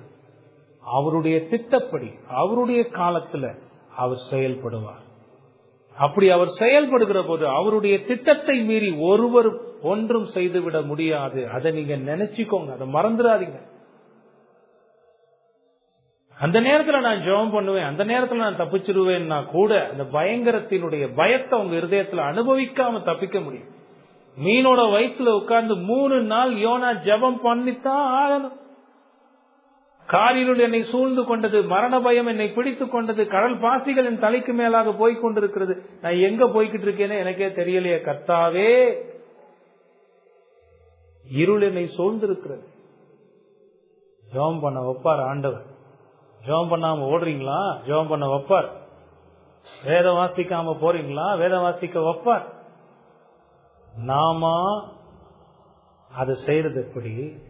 மனமகிழ்ச்சியோட, சந்தோஷத்தோட, விருப்பத்தோட, அதுல ஒரு ஆர்வத்தோட, என்னுடைய ஆத்தும நன்மைக்காக ஆண்டவர் இதை கொடுத்திருக்கிறாரேங்கிற அந்த வைராகியத்தோட கர்த்தரை நான் அறியணுமே, அவரை நான் நேசிக்கணுமே, அவரை நான் பற்றி வாழணுமே, அவருடைய சித்தத்தின்படி வாழணுமே. என் சித்தத்தை நான் அழிக்கணும்னா கடவுளுடைய சித்தம் என்னன்னு தெரிஞ்சாதானே எனக்கு முடியும். இதெல்லாம் யோசித்து வேத வாசிப்பையும் ஜெபத்தையும் ஒவ்வொரு நாளும் போற்றி ஆண்டவர் அதை கொடுத்திருக்கிறதுக்காக நன்றி சொல்லி அதெல்லாம் செஞ்சு பக்திக்குரிய வாழ்க்கையில பாவத்தை அழிச்சு போகிறதுல கவனம் செலுத்தாம அக்கறையற்றவர்களாக இருந்தால் யோனா மாதிரி ஆண்டவர் போக விடுவார். எவ்வளவு தூரம் போ, அங்க நான் இருக்கிறேன், உனக்கு எதிராக நிற்கும்படிக்கு அங்க நான் இருக்கிறேன்னு ஆண்டவர் சொல்றேன். அதனால தயவு செய்து இங்க இந்த வார்த்தைகளை கேட்டுக்கொண்டிருக்கிறவங்க உங்க ஆவிக்குரிய வாழ்க்கையை குறித்து கொஞ்சம் ஜாக்கிரதைப்படுங்க. ஆண்டவர் உங்களுக்கு கொடுத்திருக்கிற கிருபையின் ஏதுக்களை குறித்து கொஞ்சம் ஜாக்கிரதைப்படுங்க. எச்சரிக்கை உணர்வு அடையுங்கள். இன்னும் அதை நீங்க தள்ளி தள்ளி தள்ளி அசதியாக கவனக்குறைவாக விடுவீர்களானால் கர்த்தர் அவருடைய காலத்தில் அவருடைய திட்டத்தின்படி அவர் செயல்படுகிறவராக இருப்பார். அது ரொம்ப பயங்கரமா இருக்கும். அது ரொம்ப பயங்கரமா இருக்கும். அதனால பல துன்பங்களை அனுபவிக்க நேரிடும், பல கஷ்டங்கள், நாமே வருவித்துக் கொள்ளுகிற கஷ்டங்கள். யோனா இத்தனை பயங்கரத்தை அனுபவிக்கிறதுக்கு யார் காரணம்? யோனா தான் காரணம். முழுமையாக யோனா தான் காரணம். ஆண்டவருடைய வார்த்தைக்கு கீழ்ப்படியாமல் போனதன் நிமித்தமாக கர்த்தருடைய பயங்கரம் அவருடைய வாழ்க்கையில் செயல்பட்டதை பார்க்கணும். இதெல்லாம் நமக்கு பாடமா நம்ம மனசுல இருக்கணும். கர்த்தர் பயங்கரமானவர் என்பதை உணர்ந்து கொள்ளணும். அது அனுபவ அறிவாக இருக்கணும். கர்த்தர் கொடுத்திருக்கிற அவருடைய சித்தத்திற்கு அவருடைய சத்தியத்திற்கு கீழ்ப்படுகிறதுல ஜாக்கிரதை உள்ளவர்களாக இருக்கணும். கர்த்தருடைய ஆளுகையை மிஞ்சி நான் செயல்பட்டு விட முடியாது என்கிற தாழ்மை இருக்கும், அந்த சிந்தனை இருக்கும். எல்லாவற்றையும் அவருடைய திட்டத்தின்படி அவருடைய காலத்தின்படி செய்கிறவராக அவர் இருக்கிறார் என்பதை உணர்ந்து, அவர் என்னை விசாரிக்கிறதில்லை, என்னை கவனிக்கிறதில்லை, அவர் என்னை ஒன்றும் செய்கிறதில்லை அப்படின்னு நினைச்சுக்கிட்டு இருந்துடக்கூடாது. ஆபத்தை கொண்டு வந்து சேர்க்கும். அதெல்லாம் உங்க இருதயத்துல வச்சு யோசிச்சு பாருங்க. மனம் திரும்புதலின் கண்ணீரோடு ஆண்டவருடைய சமூகத்துல வாங்க. ஆண்டவரே, இந்த யோனா மாதிரி எத்தனையோ நேரங்கள்ல உங்களுடைய வார்த்தைக்கு எதிராக கீழ்ப்படியாம நான் வாழ்ந்திருக்கிறேன் ஆண்டவரே. அதனால பயங்கரமான செயல்களை என் வாழ்க்கையில நான் அனுபவிச்சிருக்கேன். இதெல்லாம் உண்மை, இதெல்லாம் சத்தியம். என் வாழ்க்கையில மனம் திரும்புதலையும் கீழ்ப்படிதலையும் தொடர்ந்து நான் கை கொண்டு வாழ உதவி செய்யும் ஆண்டவரே. ஒருபோதும் என்னுடைய இருதயம் உம்முடைய சத்தியத்துக்கு எதிராக கொளுத்து விடாதபடிக்கு நீர் இரக்கமாக இரும் ஆண்டவரேன்னு கேளுங்க. ஆண்டவர் உதவி செய்யும். அதே நேரத்தில் இங்கே யாராவது இன்னும் ஆண்டவர் அறியாம இருந்தால் இந்த நேரத்தில் ஆண்டவர் நோக்கி பாருங்க. கர்த்தரை அறியாதவர்களுக்கு வருகிற பயங்கரம் சொல்லி முடியாது. எத்தனையோ வாய்ப்புகள் ஆண்டவர் கொடுக்கிறார். அந்த வாய்ப்புகள் எல்லாம் உதாசீனப்படுத்தி கர்த்தரை விட்டு ஓடுவீர்களானால் ஒரு நாள் வரும், அந்த நாள்ல கர்த்தர் உங்களை விசாரிப்பார். அது பயங்கரத்தின் நாளாக இருக்கும். அந்த நாளை சந்திக்கிறதுக்கு முன்பதாக இப்போவே மனம் திரும்பி ஆண்டவராகிய இயேசு கிறிஸ்துவிடம் வாருங்கள். பிரசங்கத்துல கேட்ட மாதிரி மனம் திரும்புதலோடு தன்னிடத்தில் வருகிறவர்களுக்கு அற்புதமான பாதுகாப்பை கொடுக்கிற தேவனாக அவர் இருக்கிறார். ஏன் உங்க காலத்தை நேரத்தை வீணடிச்சு கர்த்தருடைய கோபத்தையும் அவருடைய பயங்கரத்தையும் உங்க வாழ்க்கையில அனுபவிக்க நீங்க நாடணும்? வேண்டாமே, அது தேவையில்லையே. மனம் திரும்புங்க, ஆண்டவரை விசுவாசிங்க, ஆண்டவர் உங்களுக்கு ரட்சிப்பை கொடுப்பார். தேவன் தாமே இந்த வார்த்தைகளை ஆசீர்வதிப்பார். நம் தலைகளை தாழ்த்தி ஜெபிப்போம்.